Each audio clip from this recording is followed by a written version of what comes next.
Hello students, আজকে আমাদের তৃতীয় ক্লাস শুরু হচ্ছে এবং আমাদের আজকে যে টপিকটা সেটা হচ্ছে সেকেন্ড টপিক। আজকের টপিক হচ্ছে সামাজিকীকরণ বা সোশ্যালাইজেশন। বেসিক্যালি সামাজিকীকরণটা কি? আমরা যে সমাজে বসবাস করি সেই সমাজের তো বিভিন্ন নিয়ম নীতি রয়েছে, সেই অনুযায়ী নিজেকে অ্যাডজাস্ট করার যে প্রক্রিয়া সেটাকেই বলা হয় সামাজিকীকরণ। আমি যদি অ্যাডজাস্ট করতে পারি তাহলে আমি একটা সামাজিক মানুষ হবো বা সামাজিক ছেলে হব। আমি যদি সেটা অ্যাডজাস্ট না করতে পারি, আমি যদি এখন সবাই খুব ভালো, সবাই নর্মাল, সেই জায়গায় যদি আমি চুরিবৃত্তি করি বা বাজে কোনো কাজ করি, তখন আমাকে কী বলা হবে? অসামাজিক ছেলে বলা হবে। কারণ সোসাইটির যে নিয়ম নীতি তার মধ্যে চুরিটা কিন্তু পড়ে না, ওটা একটা নেগেটিভ দিক বা নেগেটিভ কাজকর্ম। তো যারা এই নেগেটিভ কাজকর্মগুলো করে তাদেরকে অসামাজিক বলা হয়।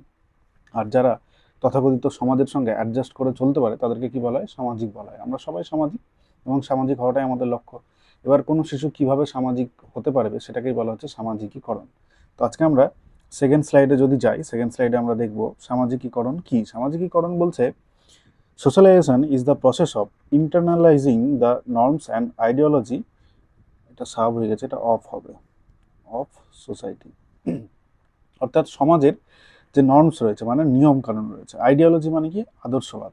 সমাজের যে আদর্শবাদ নিয়ম রয়েছে সেগুলো যখন আমি নিজের ভেতরে আত্মীকরণ করি সেটাকেই বলা হচ্ছে কি? সামাজিকীকরণ।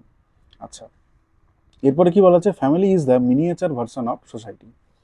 আমাদের পরিবারকে সমাজের সবথেকে ক্ষুদ্রতম একটা ভার্সন বলা যেতে পারে। কারণ কি? দেখো, আমার পরিবারেরও তো কিছু নিয়ম কানুন রয়েছে, আমাকে তো সেটা মেনে চলতে হচ্ছে। অন্য কেউ, আমার কোনো বন্ধু, তার পরিবারেও কিছু নিয়ম কানুন রয়েছে, দেখা যাচ্ছে সে ভেজিটেরিয়ান, আমি তো ভেজিটেরিয়ান নই। তো সে যে ভেজিটেরিয়ান, তার বাড়িতে ভেজ খাওয়াটা নিয়ম কানুনের মধ্যে পড়ে, সে সেটা বাড়িতে প্র্যাকটিস করছে। তার মানে কি? বাড়িতে সে নিজেকে অ্যাডজাস্ট করছে সেই সমাজে, মানে সেই পরিবেশটাতে রাখার জন্য ঠিকঠাকভাবে। তো সেটাও কিন্তু তাহলে মানে ফ্যামিলি যেটা, সেটাকেও কি বলা হচ্ছে? সোসাইটির মিনিয়েচার ভার্সন বলা হচ্ছে। নেক্সট স্লাইডে আমরা কি দেখি? নেক্সট স্লাইডে কি বলা হচ্ছে? সামাজিকীকরণ কি আবার? আচ্ছা, socialisation is the process of acquiring values. আচ্ছা, এটা ফিলিপস হবে না, এটা হবে values principles. Values principal and expectations of social system, একই কথা। সোসাইটির ভ্যালু, সোসাইটির প্রিন্সিপাল এবং আমার উপরে যে এক্সপেকটেশনস রয়েছে সেটাকে কি করা? সেটাকে অ্যাকোয়ার করা, মানে নিজের মধ্যে নিয়ে আসা সেই জিনিসটাই। তারপরে কি বলেছে? Socialism socialisation is a lifelong process, এটাও ভুল লিখেছে এখানটাতে, এটা সোশ্যালাইজেশন হবে। সামাজিকীকরণ is a lifelong process, মানে আমার যবে থেকে জন্ম হয়েছে আমি যতদিন বেঁচে থাকবো ততদিন পর্যন্ত এটা চলতে থাকবে। Where change is the only constant. Change is the only constant কেন বলা হয়েছে? কারণ সামাজিকীকরণে তো চেঞ্জ হয়।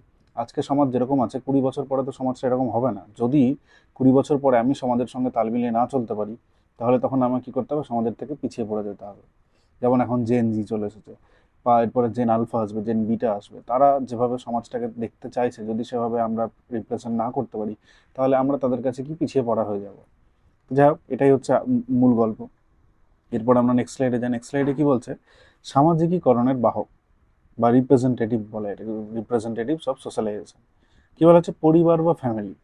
আমার পরিবার বা ফ্যামিলি আমাকে যে শিক্ষা দিবে সেটাই তো আমার সামাজিকীকরণের, মানে সেভাবেই তো আমি সামাজিক তৈরি হব বা অসামাজিক তৈরি হবো। যদি ঠিকমতো শিক্ষা না দেয় তাহলে আমি অসামাজিক তৈরি হব। তারপরে কি বলা হচ্ছে? এডুকেশন বা শিক্ষা, এটা হচ্ছে একজন টিচারের দায়িত্ব। আমরা তাকে যদি পজিটিভ শিক্ষা দিই, পজিটিভভাবে যদি তাকে বড় করার চেষ্টা করি, তাহলেই সে সমাজের জন্য উপযোগী একটা মানুষ তৈরি হবে।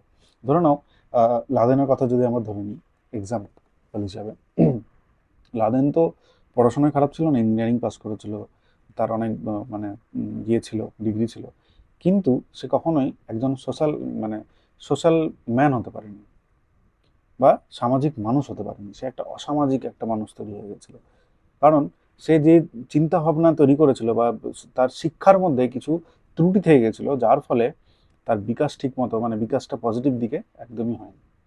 সে মানে এই সোসাইটির সঙ্গে নিজেকে মানিয়ে নিতে পারেনি, তার সামাজিকীকরণ সম্ভব হয়নি, কারণ সেখানটাতে শিক্ষার মধ্যে কিছু ত্রুটি থেকে গেছিল। এরপর হচ্ছে রিলিজিয়ান বা ধর্ম। আমাদের রিলিজিয়ানের কিছু নর্মস রয়েছে, সেই অনুযায়ী আমরা নিজেদের সেই নর্মসগুলো মানি, সেটাও একটা সামাজিকীকরণের প্রক্রিয়া। তারপরে কি রয়েছে? পিয়ার গ্রুপ বা বন্ধুসমূহ, খুব ইম্পর্ট্যান্ট। আমার যে বন্ধুরা রয়েছে, আমার সঙ্গ যদি ভালো হয় তাহলে তো আমি একটা ভালো মানুষ হব।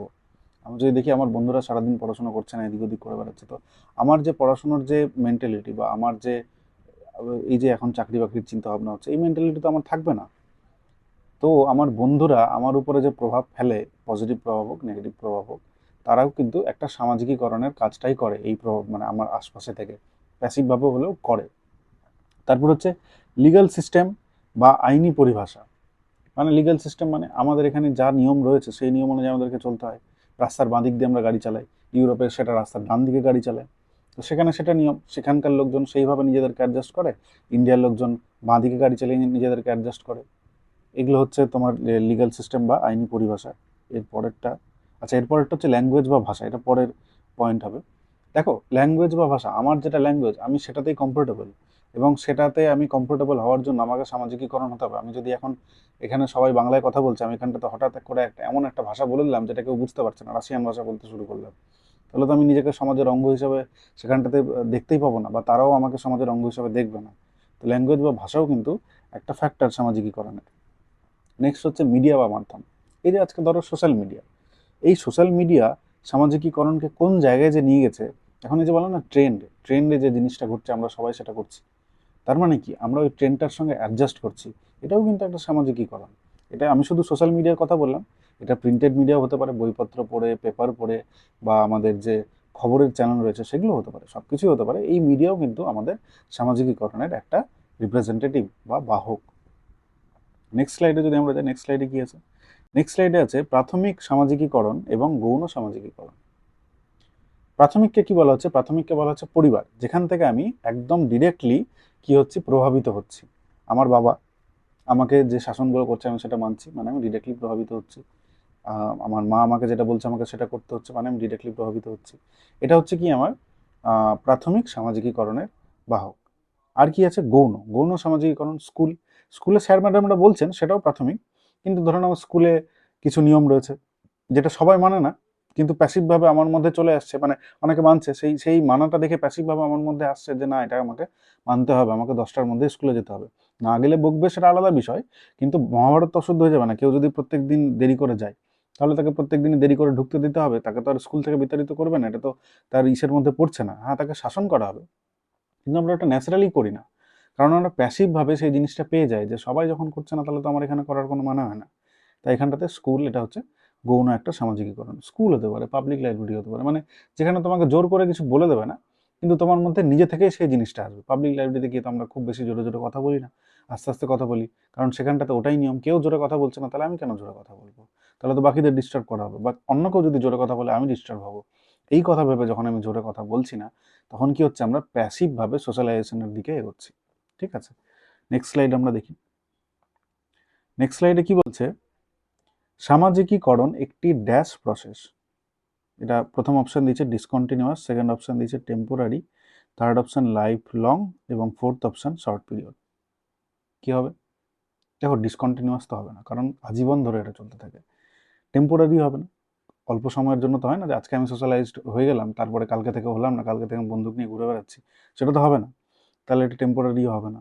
Permanent, life long process. একটু আগে যখন প্রথম স্লাইডগুলো দেখছিলাম তখনই কিন্তু আলোচনা করেছিলাম সামাজিকীকরণ বা socialisation is a lifelong process, মানে আজীবন ধরে হতে থাকে। আমি আজকে যেভাবে নিজেকে প্রস্তুত করেছি, আগামীকাল যে সোসাইটির নর্মসগুলো এরকম থাকবে সেটা তো নাও হতে পারে। আগামীকাল তো সোসাইটির নর্মস চেঞ্জ হয়ে যেতে পারে।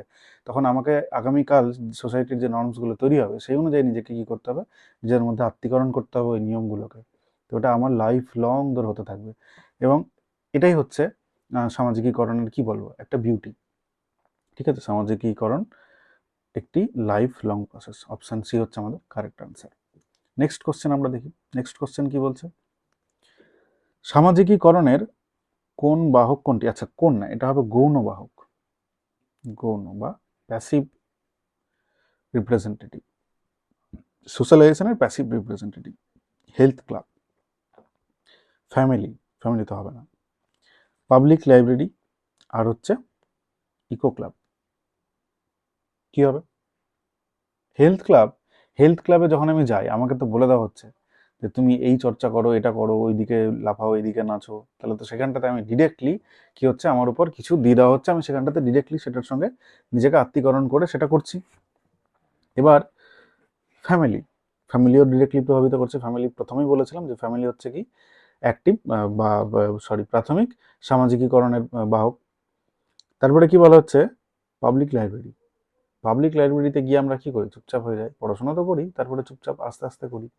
তো ওটা তো আমাদেরকে বলে দেওয়া থাকে না, আমরা ওটা ভেতর থেকেই চলে এসেছে বা আমরা আশপাশের লোকজনকে দেখে প্রভাবিত হয়ে সেটা করি। তাহলে এখানটাতে কিন্তু গৌণ যে সামাজিকীকরণের বাহক সেটা হবে কি, পাবলিক লাইব্রেরি। ইকো ক্লাবও হবে না, কারণ ইকো ক্লাব বা হেলথ ক্লাব এগুলো একই ধরনের, সেখানটাতে ওই একই ধরনের মানে কিছু কিছু মানে চাপিয়ে দেওয়া হয় যে আপনি এটা করুন, সেটাই আমরা করি। তাহলে এখানটাতে কারেক্ট অপশন এটাতেও হচ্ছে সি, পাবলিক লাইব্রেরি। ঠিক, পরের স্লাইডে যাই। আচ্ছা, আজকের স্লাইড এখানেই শেষ হয়ে গেল। তাহলে আমাদের ক্লাস আমরা এখানেই শেষ করছি। তোমাদের ভালো লাগছে, খারাপ লাগছে, যাই লাগছে কমেন্ট করে অবশ্যই জানিও। আর প্রত্যেকটা ক্লাস অ্যাটেন্ড করো, তাহলে যেসব পরীক্ষায় মানে টিচিং জবের জন্য যেসব পরীক্ষা হয় যেগুলোতে এই ধরনের কোশ্চেন আসে, সেই পরীক্ষাগুলোর মানে কোশ্চেন তোমরা যদি একদম হুবহু কমন না পাও, কোশ্চেন তো একদম হুবহু কমন পাওয়া যায় না, কিন্তু তোমাদের এই ক্লাসগুলো করতে করতে একটা ধারণা তৈরি হবে। তখন তোমরা নিজে থেকেই বুঝে যেতে পারবে যে আমার এখানে কারেক্ট অপশনটা কি হবে। অনেকে বলে না যে তুক্কা মারা, তুক্কা মারা অ্যাকচুয়ালি তো কোনো হয় না, এর সাইন্টিফিক ওয়ে হয়। এই যে ধরো চ্যাট জিপিটি কি করে কাজ করে, তাদেরকে প্রচুর কোশ্চেন আনসার প্রথমে প্র্যাকটিস করানো হয়। মানে প্রচুর বই, মানে অনেক অনেক বড় বড় বই তাদেরকে প্র্যাকটিস করানো হয়। মানে বই কথাটা আমি এমনি অর্থে ব্যবহার করছি, এরকমভাবে তাদেরকে প্র্যাকটিস করানো হয়, তাদেরকে ট্রেন করানো হয়। তারা একটা কোশ্চেনের আধার যখন পেয়ে যায়, সেই আধারটা পাওয়ার পরে তাকে যখন ওর আশপাশের কোশ্চেন জিজ্ঞেস করা হয়, তখন কিন্তু ও উত্তরটা বলে দিতে পারে। তো আমাদের তো স্মৃতিশক্তি চ্যাট জিপিটি বা এদের মতো নয় যে কয়েক টিভি বা কয়েক কোটি কোটি টিভি আমরা মানে ইয়ে মনে রাখতে পারবো। তাই আমাদের প্র্যাকটিসের মধ্যে থাকতে হবে। তাদেরকে একবার ট্রেন করা হয়ে গেছে, তাদের ডাটাবেসে লক হয়ে গেছে, ব্যাস আর অসুবিধা নেই, সেখান থেকে বেরোচ্ছে না। কিন্তু আমরা যদি এই সিডিপি, এটা একটা অদ্ভুত সাবজেক্ট, এটা যদি আমরা প্র্যাকটিস করি তাহলে খুব সহজ মনে হয়। আর যদি প্র্যাকটিস না করি তাহলে কিছুই পারা যায় না। আর সিডিপি প্র্যাকটিস করলে যে কোনো টিচিং জবের এক্সামে সাবজেক্টের সঙ্গে সাবজেক্টের পেডাগজি থাকে, সেটা করতেও কিন্তু খুব সুবিধা হয়। যদিও পেডাগজির আলাদা ক্লাস হচ্ছে এখানটাতে, কিন্তু সিডিপি প্র্যাকটিস করলে কিন্তু সেখানটাতেও সুবিধা হবে। তো যাই হোক, থ্যাংক ইউ সবাইকে, আবার দেখা হবে নেক্সট ভিডিওতে। সকলে ভালো থাকে এবং প্রিপারেশন জোর কদমে চালিয়ে যাও।